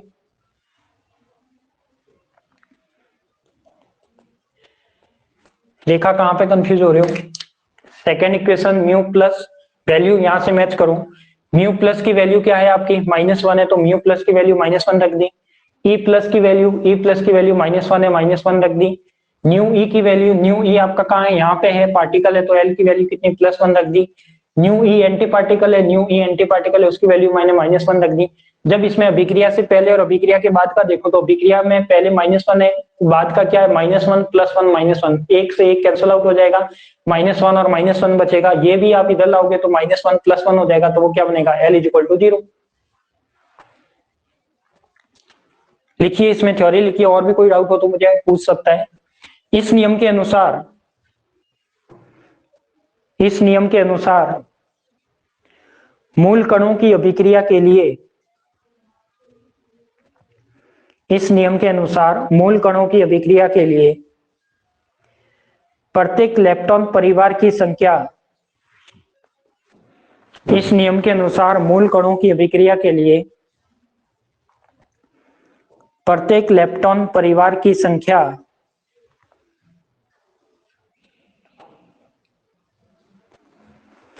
देखो अभी से कंफ्यूज मत हो, अभी तो मैं केवल एक एक नियम पढ़ा रहा हूं। उन नियम को अभी केवल, जब मैंने चार्ज का बताया तो चार्ज का देखो, इलेक्ट्रॉन का बताया इलेक्ट्रॉन का देखो, क्योंकि अभी तो आपके सामने बहुत सारे नियम आने वाले हैं और बहुत सारी संख्या आने वाली है। अभी से कंफ्यूज मत होना, जो जो नियम पढ़ाया जा रहा है उसको साथ साथ पढ़ो। फिर अपन लास्ट में जब नियम पूरे हो जाएंगे फिर मैं आपको बताऊंगा कि क्या चेक करना है और कौन कौन सी वैल्यू आपको याद रखनी है। अभी फिलहाल जब चार्ज कंजर्वेशन पूछे तो चार्ज का ध्यान रखो, अभी फिलहाल लेप्टन का पूछ रहा है तो लेप्टन का ध्यान रखो, फिर अपन सबको मिक्स भी करेंगे। इसमें लिखो, इस नियम के अनुसार मूल कणों की अभिक्रिया के लिए प्रत्येक लेप्टॉन परिवार की संख्या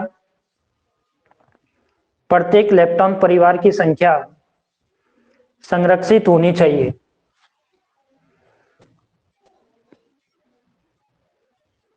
हाँ बिल्कुल देखा, एल की वैल्यू है वो लेप्टॉन नंबर फिक्स है, अगर वो पार्टिकल है तो एल इज इक्वल टू 1 देगा, एंटी पार्टिकल है तो एल इज इक्वल टू -1 देगा। इसके अलावा कोई वैल्यू नहीं होगी, इसके अलावा कोई पार्टिकल आता है तो उसकी वैल्यू हमेशा 0 होगी। इस नियम के अनुसार मूल कणों की अभिक्रिया के लिए प्रत्येक लेप्टॉन परिवार की संख्या संरक्षित होनी चाहिए, अर्थात मूल कणों की अभिक्रिया में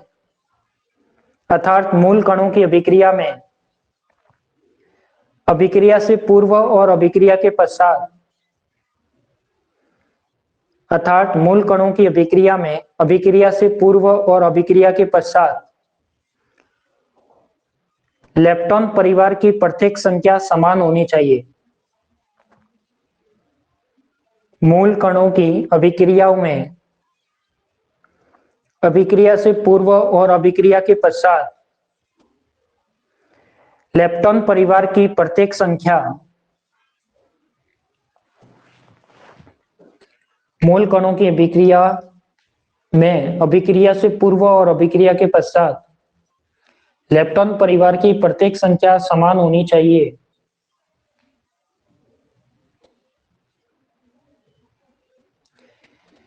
यदि कोई कण लेप्टॉन परिवार का सदस्य है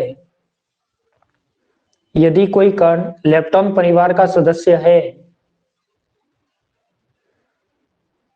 यदि कोई कण लेप्टॉन परिवार का सदस्य है तो उसके लिए लेप्टॉन संख्या +1 होगी, तो उसके लिए लेप्टॉन संख्या +1 होगी,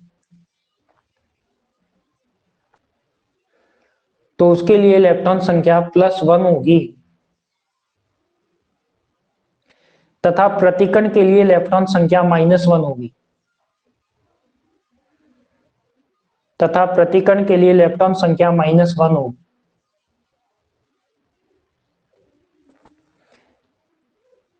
तथा लेप्टॉन कण नहीं होने पर तथा लेप्टॉन कण नहीं होने पर लेप्टॉन कण नहीं होने पर उसके लिए लेप्टॉन संख्या 0 होगी, उसके लिए लेप्टॉन संख्या 0 होगी।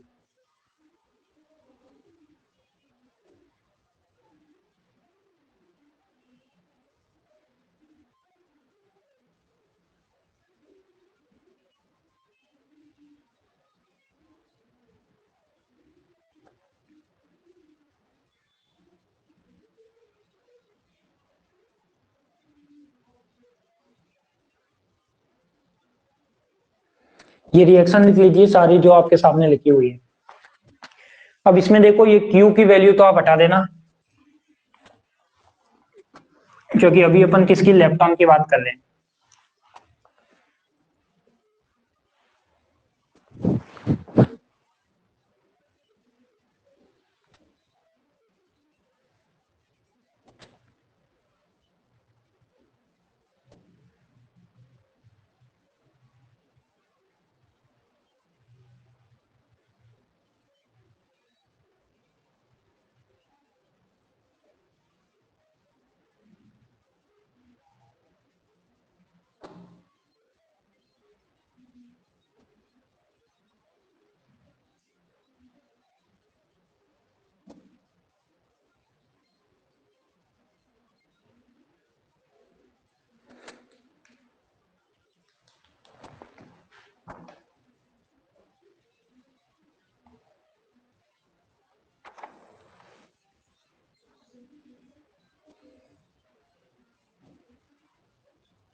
हो गया होगा।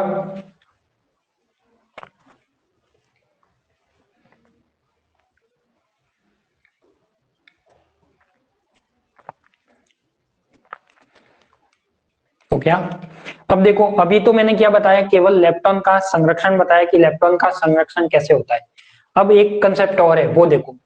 अब मैंने क्या बोला है कि कोई भी रिएक्शन होगी वो वैलिड कब होगी और इनवैलिड कब होगी। अब अपन ये देखते हैं, क्या बता रहा हूं कि कोई भी रिएक्शन वैलिड कब है और इनवैलिड कब है। किसके बेस पे? लेप्टॉन नंबर के बेस पे। किसके बेस पे? लेप्टॉन नंबर के बेस पे। यदि मैं कोई आपको 4 रिएक्शन दे दूं और 4 रिएक्शन में से कह दूं कि इसमें से कौन सी अभिक्रिया वैलिड है और कौन सी अभिक्रिया इनवैलिड है। अभी अपन ने देखा ये वाली रिएक्शन है वो क्या है आपकी, वैलिड है या नहीं है, तो वो देखना है। ये वाली वैलिड है या नहीं है, ये वाली वैलिड है या नहीं है, ये वाली वैलिड है या नहीं है। तो सबसे पहले तो अपन ने क्या देखा, लेप्टॉन का कंजर्वेशन कराया, कौन सा रिएक्शन लेप्टॉन कंजर्वेशन दे रहा है, कौन सा रिएक्शन लेप्टॉन कंजर्वेशन नहीं दे रहा। अब मैंने एक कंसेप्ट यहाँ पे ये ध्यान रखो कि अब है क्या, मैंने क्या बोला था कि जो लेप्टॉन का मेंबर आएगा वो उसकी फैमिली के साथ आएगा। क्या बोला था? लेप्टॉन का कोई मेंबर आएगा वो उसकी फैमिली के साथ आएगा। ये इसकी फैमिली है, देखो इलेक्ट्रॉन की ये पूरी फैमिली थी, इलेक्ट्रॉन की आपकी पूरी ये वाली फैमिली थी, जिसमें इलेक्ट्रॉन, जिसमें पति पत्नी थे उसके number L is equal to 1 था, और दोनों बच्चे थे उसका नंबर कितना था, -1 था। क्लियर? दोनों पत्नी पत्नी के नंबर 1, दोनों बच्चों के नंबर -1। अब देखो यहाँ पे इसमें भी सेम यही था, म्यू माइनस पति पत्नी के नंबर 1, बच्चों के नंबर -1। पति पत्नी जाएंगे तो साथ जाएंगे, दोनों बच्चे जाएंगे तो भी साथ जाएंगे, अलग अलग नहीं जाएंगे। तो यहाँ पे देखो कि ये कैसे कंजर्वेटिव होता है। अब मैं कहता हूं कि कोई भी शादी है यहाँ पे, तो यहाँ पे ये दोनों तो अलग नहीं जा सकते, ये दोनों साथ ही जाएंगे और ये भी दोनों साथ ही जाएंगे। ये दोनों साथ क्यों जाएंगे? क्योंकि इनको खेलने को चाहिए साथ में, छोटे हैं तो अकेले जाएंगे नहीं, और ये दोनों भी अकेले जाएंगे नहीं। तो यहाँ पे देखो सेम यही कंसेप्ट यहाँ पे लागू होगा। आपके पास क्या रिएक्शन है, म्यू प्लस। क्या रिएक्शन है? Mu plus. देखो म्यू प्लस आ गया आपके पास, क्या आ गया आपके पास, म्यू प्लस आ गया। क्या आ गया आपके पास? म्यू प्लस आ गया। अब मैंने क्या बोला कि या तो ये दोनों साथ जाएंगे या ये दोनों साथ जाएंगे, ये दोनों साथ जाएंगे या ये दोनों साथ जाएंगे, ये दोनों साथ जाएंगे या ये दोनों साथ जाएंगे। अब जब आपके पास यहाँ पे म्यू प्लस आया है तो इसके साथ वाला मेंबर भी साथ आना चाहिए, वो क्यों अकेला रहेगा। तो इसने क्या किया, यहाँ पे देखो म्यू प्लस आया था आपका, म्यू प्लस था, तो इसके जो साथ वाला मेंबर है वो भी यहाँ पे आ गया आपका, वो भी कहां पे आ गया, यहाँ पे आ गया। इसका मतलब इसकी फैमिली तो पूरी आ गई, इसके जो दोनों बच्चे थे वो आ गए, म्यू प्लस भी आ गया और न्यू एंटी वाला भी आ गया, ये दोनों मेंबर यहाँ पे आ गए। अब आपके पास क्या है, ई प्लस। ई प्लस है, अब देखो यहाँ पे क्या आपके पास ई प्लस और न्यू ई। अब यहाँ पे ये क्या हो गए, दोनों अकेले हो गए। तो अपन को कोई भी ऐसी रिएक्शन देखी है जिसमें कोई भी, अब जैसे यहाँ पे म्यू प्लस है तो इस साइड का जो पार्टिकल है उसका फैमिली मेंबर उस साइड में होना चाहिए, ये बात ध्यान रखना। यदि कोई अभिक्रिया से पहले कोई एक पार्टिकल होगा उसका जो फैमिली मेंबर है वो बाद में होना चाहिए। तो देखो यहाँ पे इसका फैमिली मेंबर बाद में था, इसका मतलब ये अभिक्रिया तो क्या है, वैलिड है। ये अभिक्रिया क्या है आपकी, वैलिड है। अब मैं देखता हूं नेक्स्ट देखता हूं, तो यहाँ पे क्या आ जाएगा आपके पास, ये सेकंड रिएक्शन है। सेकंड रिएक्शन में देखो क्या है, सेकंड रिएक्शन में आपके पास देखो म्यू प्लस है, तो म्यू प्लस है, म्यू प्लस के साथ ये वाला पार्टिकल होना चाहिए, कौन सा होना चाहिए, म्यू प्लस आया है तो ये अकेला नहीं रहेगा, ये भी साथ आएगा।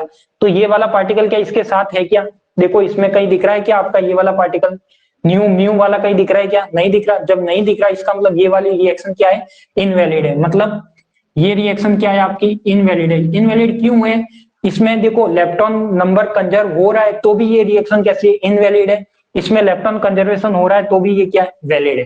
थर्ड रिएक्शन देखो, थर्ड में क्या है आपके पास, यहाँ पे न्यूट्रॉन है, तो न्यूट्रॉन का तो अपने पास रोल ही नहीं है, इसका मतलब यहाँ पे डायरेक्ट अपन कंजर्वेशन से बता सकते हैं कि ये वैलिड है। क्लियर? तो यहाँ से तो आप डायरेक्ट बता सकते हो कि ये रिएक्शन वैलिड है। आपको इधर वाला नहीं देखना है, ओनली फॉर ये देखना है कि इस साइड वाला उस साइड वाले का मेंबर है या नहीं है, ये देखना है। यहाँ पे देखो, यहाँ पे न्यूट्रॉन प्रोटॉन है, यहाँ पे न्यूट्रॉन प्रोटॉन है, इसका मतलब यहाँ पे तो क्या लेप्टॉन से अपन बता सकते हैं कि यहाँ भाई ये वैलिड हो सकती है। तो ये तो वैलिड हो सकती है क्योंकि इसमें लेप्टॉन पार्टिकल ही नहीं है, यहाँ पे तो लेप्टॉन पार्टिकल नहीं है तो ये वैसे वैलिड है। यहाँ पे क्या आपके पास ये लेप्टॉन कंजर्वेशन को बताता ही नहीं है तो ये तो हमेशा ही इनवैलिड है, ये कभी वैलिड हो ही नहीं सकती। क्लियर? तो यहाँ पे दो कंसेप्ट आपको चेक करने हैं। फर्स्ट तो करना है आपको सिग्मा एल की वैल्यू 0 आ जानी चाहिए, अभिक्रिया से पहले, अभिक्रिया के बाद एल की वैल्यू समान आनी चाहिए। फिर आपको चेक करना है कि यदि कोई भी फैमिली मेंबर है तो कोई भी फैमिली मेंबर अकेला नहीं रहेगा। अभिक्रिया से पहले का यदि कोई फैमिली मेंबर है तो उसका जो पार्टनर है वो उसके साथ में होगा दूसरी साइड में। क्या अभिक्रिया का जो भी लेप्टोन फैमिली का मेंबर है, ये दो दो की फैमिली, ये दो हस्बैंड वाइफ दोनों बच्चे, हस्बैंड वाइफ दोनों बच्चे, इस तरीके से दो दो की फैमिली है। जहां जाएंगे दोनों साथ जाएंगे, यदि दोनों साथ है तो ही वो रिएक्शन पॉसिबल है, जहां दोनों साथ है तो ही वो जोड़ी सक्सेसफुल है, नहीं तो सक्सेसफुल नहीं है। तो ये चीज ध्यान में रखना। जब अभिक्रिया से पहले कोई एक पार्टनर आ जाता है तो उसका जो दूसरा पार्टनर है वो अभिक्रिया के बाद होगा। अभिक्रिया से पहले यदि कोई एक पार्टनर होता है तो उसका जो दूसरा पार्टनर है वो अभिक्रिया के बाद होना चाहिए, और उसमें एल की वैल्यू 0 आनी चाहिए, सिग्मा एल की वैल्यू, तो वो क्या बताएगा, रिएक्शन को वैलिड बताएगा। संभव बताओ मुझे कमेंट करके, ये चीज समझ में आ गई क्या सबको?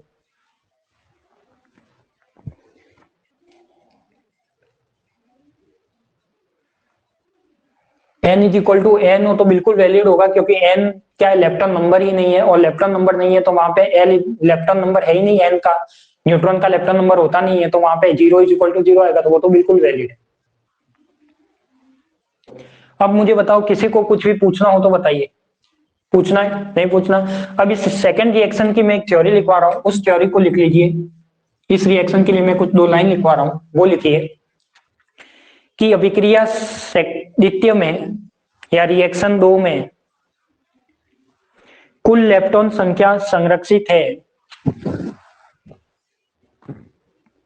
रिएक्शन 2 में कुल लेप्टॉन संख्या संरक्षित है।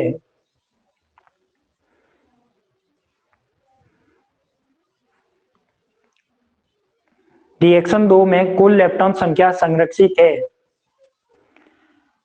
बल्कि यह अभिक्रिया संभव नहीं है, बल्कि यह अभिक्रिया संभव नहीं है, बल्कि यह अभिक्रिया संभव नहीं है, क्योंकि इसमें लेप्टॉन परिवार संख्या, क्योंकि इसमें लेप्टॉन परिवार संख्या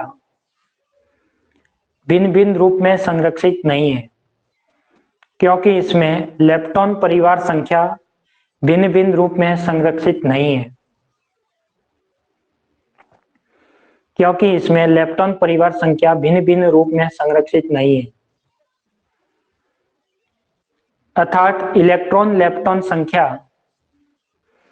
अर्थात इलेक्ट्रॉन लेप्टॉन संख्या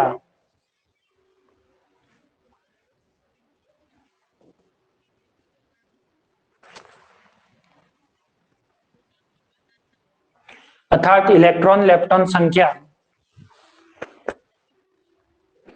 और न्यूऑन लेप्टॉन संख्या,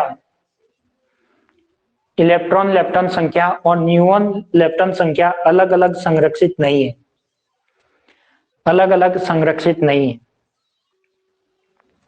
देखो, आपको लैंग्वेज पे नहीं जाना है, जो लिखा है उसकी भी नहीं जाना, आपको इजी से इजी सिंपल तरीके से याद रखना है। सबसे पहले कोई भी रिएक्शन आती है, यदि वहां लेप्टॉन कंजर्वेशन का पूछता है तो वहां पे आपको लेप्टॉन कंजर्वेशन कराना है। उसके बाद सेकंड नंबर पे ये चेक करना है कि लेप्टॉन फैमिली यदि अभिक्रिया से पहले कोई एक पार्टनर आ गया है, जैसे यहाँ पे क्या था, म्यू प्लस था, ये इसका कौन सा था, म्यू प्लस, इसका ये मेंबर था, तो इसका जो पार्टनर है वो इसके दूसरे साइड में आना चाहिए, तो ये आपका दूसरी साइड में इसका पार्टनर आ चुका है, तो यहाँ पे ये अभिक्रिया वैलिड है। यहाँ पे क्या था आपके पास, म्यू प्लस था, अब म्यू प्लस के साथ ये वाला इसका पार्टनर दूसरी साइड में आना चाहिए था, बट यहाँ पे नहीं आया, नहीं आया, इसलिए ये वाली रिएक्शन क्या है आपकी, इनवैलिड है। क्लियर? सबको क्लियर हो गया होगा? बताइए, सबको क्लियर हो गया तो फिर मैं बढ़ता हूं आगे।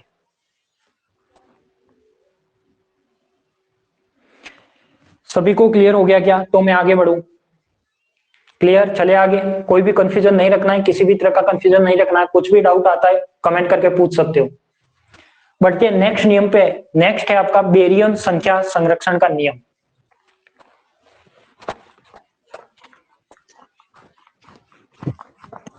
नेक्स्ट है आपके पास बेरियन संख्या संरक्षण का नियम। 6 नंबर का लगाइए।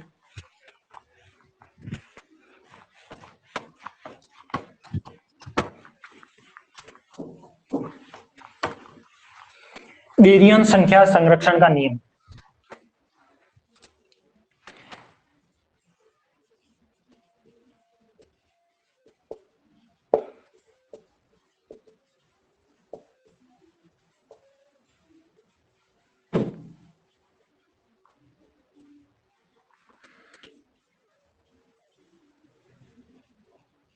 Conservation of baryon number.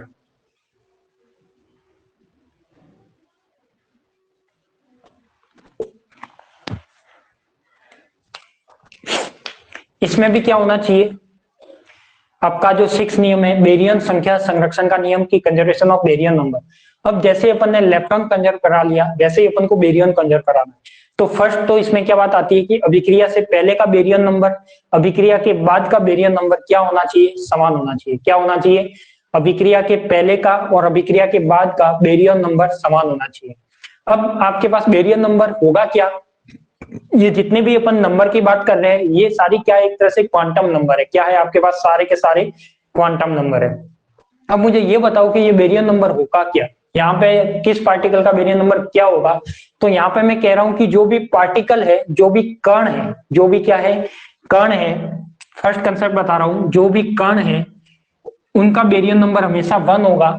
जो भी प्रतिकण है, जो भी प्रतिकण है उसका बेरियन नंबर हमेशा -1 होगा। जो भी कण है, पार्टिकल है, उसका बेरियन नंबर हमेशा 1 होगा। जो भी एंटी पार्टिकल है उनका बेरियन नंबर हमेशा -1 होगा। क्लियर, एक कंसेप्ट समझ में आ गया होगा। अब दूसरा ये कि बेरियन नंबर में कौन कौन से पार्टिकल आएंगे, कि कौन से पार्टिकल बेरियन है, कौन से पार्टिकल बेरियन नहीं है, ये कैसे पता करें। तो मैंने आपको एक टेबल बनवाई थी, जो फ्लो चार्ट बनवाया था, उसमें बताया था कि जो एलिमेंट्री पार्टिकल है वो 2 टाइप से डिवाइड होता है, एक तो लेप्टॉन में और एक होता है हेड्रॉन में। हेड्रॉन को मैंने 2 भाग में डिवाइड किया था, एक न्यूक्लियन में, एक बेरियन में, एक न्यूक्लियन में और एक बेरियन में। तो जो भी आपके पास जो हेड्रॉन है वो सारे के सारे क्या है, बेरियन है। इसका मतलब मैं यहाँ पे कह सकता हूँ, देखो कौन कौन से पार्टिकल आएंगे, जो बेरियन कण आएंगे उसमें कौन कौन से आएंगे और जो बेरियन में कौन कौन से आएंगे, मैं ब्रैकेट बना के लिख सकता हूँ। यदि मैं सिंगलेट पार्टिकल की बात करता हूँ तो सिंपल सा इसमें ध्यान रखना कि मेजॉन थे, जो भी मेजॉन थे, मेजॉन आपके पास कितने पार्टिकल थे, एक तो पायोन था, एक कायोन था और एक ईटा था। ये क्या था आपके पास, तीनों मेजॉन के पार्टिकल थे। ये तीनों क्या थे आपके पास, मेजॉन के पार्टिकल थे। तो ये तीनों बेरियन में नहीं आएंगे, बाकी लेप्टॉन नहीं आएगा। बाकी कौन नहीं आएगा आपका, लेप्टॉन नहीं आएगा। इसके अलावा जितने भी पार्टिकल है वो सारे इसमें ही आएंगे, जितने भी पार्टिकल है वो सारे इसमें आएंगे। अब देखो पाई में अपने पास 3 थे, पाई प्लस, पाई जीरो और पाई माइनस, के प्लस, के नॉट। और यहाँ पे क्या था, ईटा क्या था आपके पास, एक ही पार्टिकल था। तो यहाँ पे अपने पास क्या होना चाहिए कि जो बेरियन है क्या है आपके पास, पायोन्स, कायोन्स और ईटा, इनको छोड़ के सभी पार्टिकल किसमें आएंगे, बेरियन में आएंगे। तो यहाँ पे देखो अपने पास कौन कौन से पार्टिकल आएंगे। यदि मैं सिंगलेट पार्टिकल की बात करता हूँ तो सबसे पहले आता है आपके पास, डबलेट वाला ले लेता हूँ, प्रोटॉन न्यूट्रॉन। क्या आता है, प्रोटॉन न्यूट्रॉन। फिर आता है आपके पास सिग्मा प्लस, सिग्मा जीरो और सिग्मा माइनस। फिर आपने क्या लिया था जल्दी से बताओ, कैस्कड़े माइनस और कैस्कड़े नॉट, ये लिया था। कौन कौन से पार्टिकल लिए थे बताते जाओ आगे। कैस्कड़े माइनस और कैस्कड़े, सॉरी कैस्कड़े माइनस और कैस्कड़े कौन सा लिया था, प्लस लिया था अपन ने। जो भी पार्टिकल है एक बार सारे बताओ मुझे। एक लिया था अपन ने ओमेगा माइनस, लेमड़ा, लेमड़ा को अपन ने ऐसे भी लिखा था और ऐसे भी लिखा था। तो और कौन से पार्टिकल थे अपने पास जो अपने पास बेरियन में आएंगे, मेजॉन और लेप्टॉन के अलावा। लेमड़ा ले लिया, ओमेगा ले लिया, और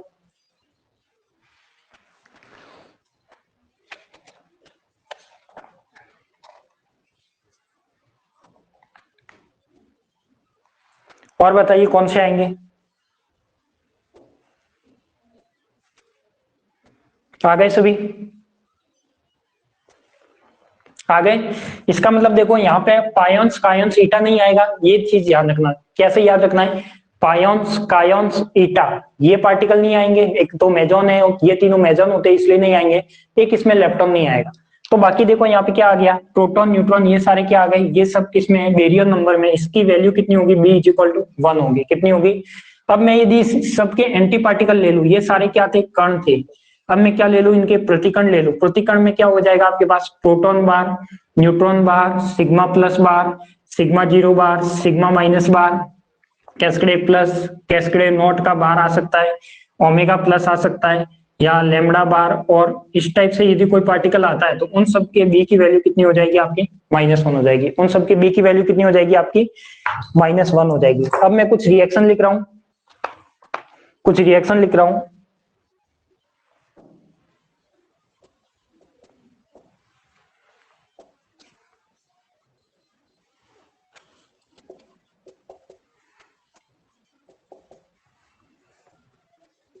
ये जितने भी रिएक्शन आपको लिखा रहा हूँ कोई ना कोई एग्जाम में सब जगह पूछी हुई रिएक्शन है, कोई भी मेरे मन से नहीं है।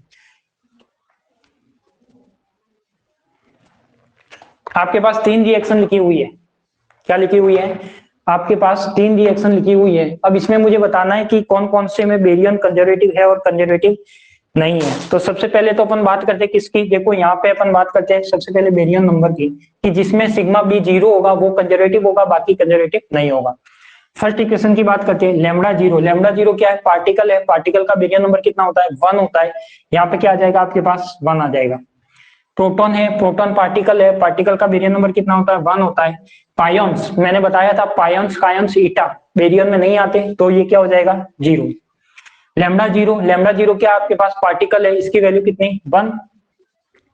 ये क्या है? प्रोटॉन बार। अब प्रोटॉन क्या है? बार है, प्रोटॉन का बार है मतलब एंटी पार्टिकल है, एंटी पार्टिकल की वैल्यू -1, तो ये क्या हो जाएगी आपकी? -1। पाई प्लस की वैल्यू, ये भी क्या हो जाएगा? 0। पाई प्लस क्या होता है? पाई प्लस होता है आपके पास, देखो पायन्स की वैल्यू 0 होती है, न्यूट्रॉन का +1 होगा, कायन्स का 0 होगा और ये भी 0 होगा। यानी मैं कह सकता हूँ यहाँ पे जो ये वाली रिएक्शन है वो तो क्या दे रहा है? Sigma B is equal to 0 दे रहा है, बट ये sigma B not equal to 0 दे रहा है, क्योंकि ये +1 और ये -1 इधर आएगा, तो ये कितना दे रहा है आपको? 2 दे रहा है, यानी ये 0 नहीं है। ये कितना दे रहा है? Sigma B is equal to +1 दे रहा है, यानी ये वाली रिएक्शन इसमें कंजर्व नहीं है, ये वाली रिएक्शन कंजर्व नहीं है, और ये वाली क्या है? कंजर्व है। तो इस टाइप से कोई भी रिएक्शन का यदि बेरियम पूछा जाता है या बेरियम नंबर पूछा जाता है, तो आपको इस तरीके से करना है कि यदि कोई पार्टिकल है तो उसका बेरियम नंबर 1 लेना है, यदि कोई पार्टिकल नहीं है, एंटी पार्टिकल है, तो बी इज इक्वल टू -1 लेना है, जिसमें ये 2 ही नंबर होंगे। यदि पायोन्स कायन्स और ईटा आते हैं तो वो बेरियम पार्टिकल नहीं होते, वो होते हैं मेजॉन, और मेजॉन की हमेशा वैल्यू उसमें क्या लेनी है? 0 लेनी है। क्लियर? समझ में आ गया सभी को? बताओ इसमें कोई डाउट हो तो। कोई डाउट नहीं है तो इसमें भी लिखिए, पहले अपन थ्योरी लिखते हैं फिर ये लिखना। लिखिए इसमें, इस नियम के अनुसार, रिपीट करना है। क्या रिपीट करेंगे? देखो जब कोई पार्टिकल होता है, पार्टिकल में यदि पायोन्स कायोन्स ईटा जो मेजॉन होते हैं वो बेरियम में नहीं आते, तो मैंने पायोन्स वाले कायोन्स वाले और ईटा वाला एक भी पार्टिकल यहाँ पे नहीं लिया है, बाकी उसको छोड़ के सारे पार्टिकल है वो सारे बेरियम होंगे। तो देखो जितने भी पार्टिकल थे सारे मैंने लिख दिए, ये सारे क्या है? पार्टिकल है, तो पार्टिकल की बी की वैल्यू कितनी लेनी है? 1। यदि एंटी पार्टिकल है, यदि प्रतिकण है, तो वहां पे क्या हो जाएगा आपका? -1। तो जब मैंने कण और प्रतिकण का बताया था, मैंने बताया था एक तो चार्ज क्या होता है उसमें, कण का अलग होता है, प्रतिकण का अलग होता है, बेरियम नंबर भी कण का अलग होता है, प्रतिकण का अलग होता है। ऐसे ही मैंने इलेक्ट्रॉन का भी बताया था, कण का और प्रतिकण का क्या होता है? अलग अलग होता है। देखिए इसमें, इस नियम के अनुसार, इस नियम के अनुसार मूल कणों की अभिक्रिया के लिए, इस नियम के अनुसार मूल कणों की अभिक्रिया के लिए बेरियम संख्या एक संरक्षित राशि होती है। इस नियम के अनुसार मूल कणों की अभिक्रिया के लिए बेरियम संख्या एक संरक्षित राशि होती है।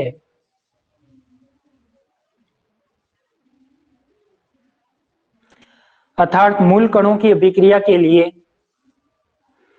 अर्थात मूल कणों की अभिक्रिया के लिए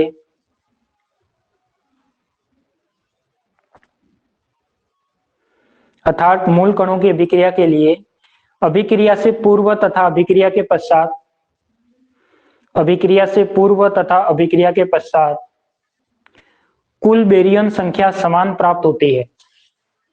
कुल बेरियम संख्या समान प्राप्त होती है।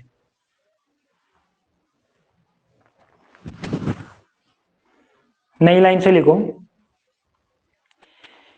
यदि कोई कण बेरियम कण है,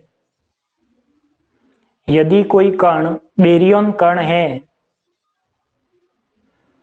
यदि कोई कण बेरियम कण है, तो उस कण के लिए बेरियम संख्या +1 होती है। यदि कोई कण बेरियम कण है तो उस कण के लिए बेरियम संख्या +1 होती है।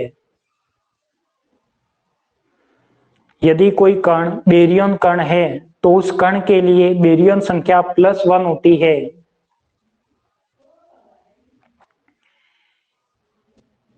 यदि बेरियम कण का प्रतिकण है, यदि बेरियम कण का प्रतिकण है,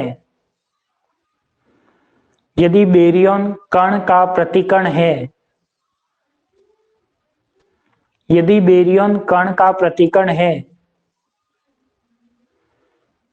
तो उस कण के लिए बेरियन संख्या -1 होती है। तो उस कण के लिए बेरियन संख्या -1 होती है। तो उस कण के लिए बेरियन संख्या -1 होती है।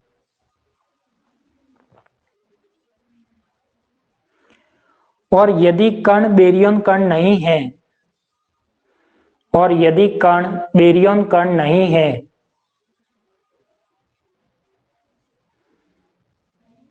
और यदि कण बेरियन कण नहीं है, तो बेरियन संख्या 0 होती है। तो बेरियन संख्या 0 होती है। तो बेरियन संख्या 0 होती है। बेरियन संख्या को कैपिटल बी से व्यक्त करते हैं। बेरियन संख्या को कैपिटल बी से व्यक्त करते हैं। बेरियन संख्या को कैपिटल बी से व्यक्त करते हैं। तो ये हो गया अपना बेरियन। ये भी नोट कर लीजिए पूरा जो बोर्ड पे लिखा हुआ है।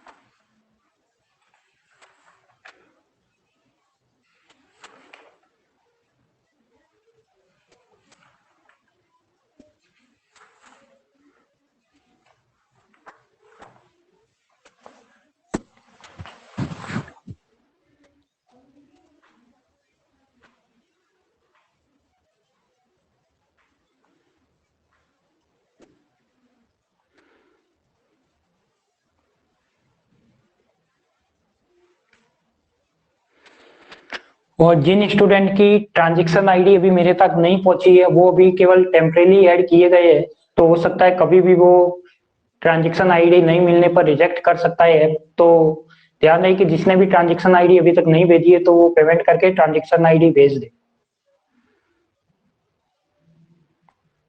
क्योंकि कुछ स्टूडेंट है जो बिना ट्रांजैक्शन आईडी के केवल टेम्परेली ऐड किए गए हैं, बट वो हो सकता है कभी भी रिजेक्ट कर सकता है अपना ऐप। तो इसलिए ट्रांजैक्शन आईडी जल्दी से जल्दी भेज दे।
अब आपके पास एग्जाम के लिए टाइम कम है, तो ज्यादा से ज्यादा मेहनत करें। और ज्यादा टाइम है नहीं, 1 से 2 मंथ का टाइम है, तो 1.5-2 मंथ में जितनी मेहनत लगा सकते हो लगा लो। क्योंकि आपके डिग्री के परसेंटेज का चांस भी लास्ट है, लास्ट परसेंटेज आएंगे इसमें। और ये तीनों ईयर के ऐड होके आपका एवरेज निकलेगा।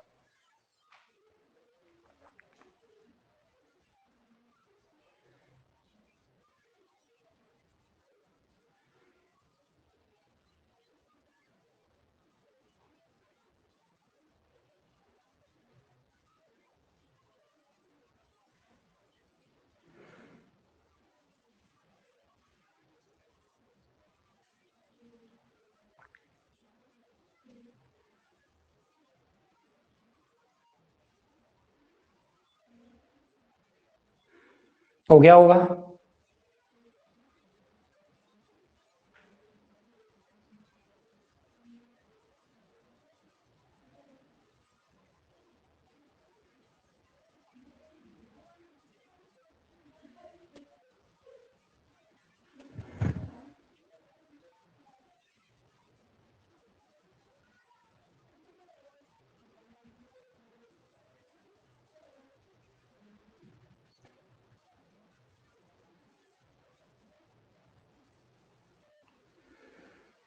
बिल्कुल और भी सब्जेक्ट है, बट मैं देखो आपको ज्यादा से ज्यादा 1 घंटे से सवा घंटे पढ़ा रहा हूँ, तो जो मैं पढ़ा रहा हूँ कम से कम उसको आप साथ साथ चलने देना, उसमें पीछे मत रहना। यदि आप मेरे साथ साथ भी चलोगे तो एग्जाम से 10 से 15 दिन पहले मैं आपका कोर्स करके दूंगा, तो आप मेरे साथ चलोगे तो भी आपका कोर्स एग्जाम से पहले कवर हो जाएगा। सभी सब्जेक्ट पर ध्यान देना है, ऐसा नहीं है कि फिजिक्स पर ही देना है, मैथ पर भी देना है, केमिस्ट्री पर भी देना है। बट जो मैं फिजिक्स में पढ़ा रहा हूँ उसमें 1-1 घंटे पढ़ा रहा हूँ, और उसको आप साथ के साथ रिवाइज करते चलो ताकि आगे जाके कंफ्यूजन ना हो, मैटर इकट्ठा ना हो। तो इसलिए साथ के साथ रिवाइज करते चलो, पढ़ते चलो। तो आज अपन ने कुछ इंपॉर्टेंट नियम की बात की, जिसमें अपन ने एक तो देखा चार्ज कंजर्वेशन जो बहुत इंपॉर्टेंट है, एक अपन ने देखा लेप्टन कंजर्वेशन, और एक अपन ने देखा बेरियन कंजर्वेशन। 3 तरह के ये जो नियम है ये बार बार अपन को निकालने पड़ेंगे हर रिएक्शन में। तो अपन ये 3 नियम तो आप एकदम पक्के कर ही देना। कल की जो क्लास होगी, कल की क्लास आपकी शाम को 6 बजे होगी, और लगभग हो सकता है 1.5 से 2 घंटे की क्लास होगी। तो कल की क्लास में इसके जो आगे वाले नियम है जो बहुत ही इंपॉर्टेंट नियम है, एक तो आएगा आपका आइसो स्पिन नंबर, जो अपन आइसो स्पिन नंबर निकालेंगे, जितने भी अपने पास पार्टिकल थे सारों के आइसो स्पिन नंबर निकालेंगे भी सही, याद कैसे रखना है वो भी बताऊंगा। इसके बाद उसके I3 का जो थर्ड घटक है वो निकालेंगे, उसका नंबर कैसे आएगा, वो कैसे याद रखना है वो भी बताएंगे। उसके बाद आएगी आपकी स्ट्रेंथनेस और सीपीटी। तो ये आपके 4 से 5 नियम कल बाकी है जो मैं कल वाली क्लास में कराऊंगा। तो आज के लिए तो इतना ही, और कल सभी को लाइव क्लास अटेंड करनी है, क्योंकि कल की जो क्लास होगी वो पूरे जो रिएक्शन आगे आई है, अब आज अपन केवल 3 इंपॉर्टेंट नियम थे, कल वाले में जो सारे नियम है सारे के सारे इंपॉर्टेंट नियम है, और वो सारे अप्रोक्सीमेट नियम है। तो उसमें क्या करना है, जो भी रिएक्शन आएगी वो सारे नियम वहां पे आपको लगाने पड़ेंगे, और उसके बेस पे अपन एक टेबल बना के कुछ रिएक्शन भी सॉल्व करेंगे। तो और कुछ आपको पूछना है तो बताइए। आज के लिए तो अपन इतना ही, फिर मिलते हैं अपन कल शाम को 6 बजे लाइव क्लास होगी, और सभी को ऐड होना है, 1.5 से 2 घंटे की क्लास होगी।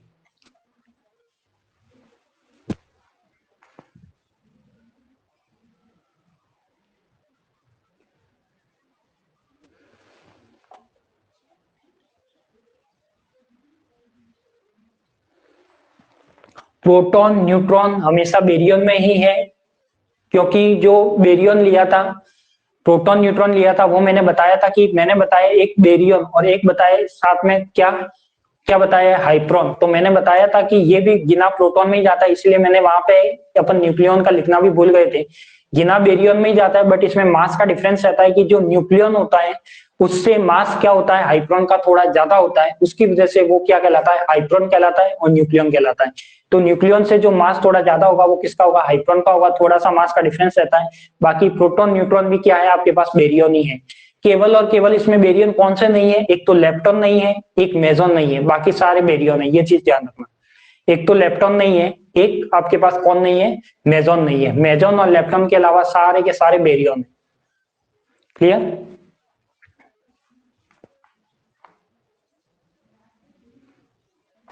देखो कोई नींद में नहीं है, नींद में कोई नहीं है।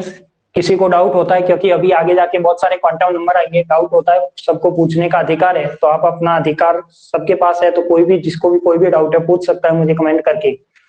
तो किसी भी तरह के कोई भी डाउट आपके अंदर नहीं रखना है, सारे डाउट से आपको बाहर निकालने हैं। लाइव क्लास का इसीलिए अपन ले रहे हैं कि सारे डाउट्स आपके बाहर आ सके।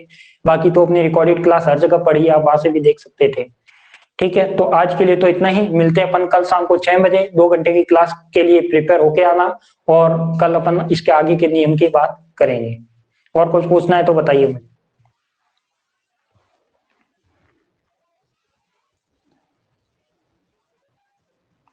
हाँ बिल्कुल, कोई बात नहीं, डाउट है वो पूछना ही चाहिए, चाहे किसी भी प्रकार का डाउट हो।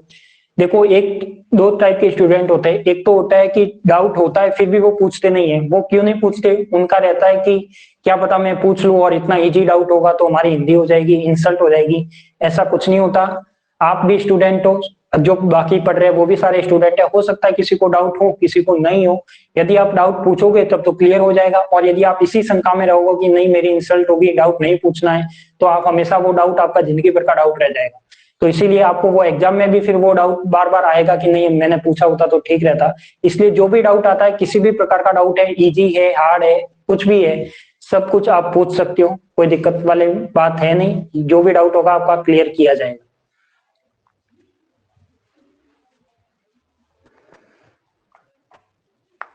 ठीक है, और किसी को कुछ पूछना है तो बताइए। ठीक है, तो आज के लिए तो इतना ही, मिलते हैं अपन कल शाम को 6 बजे।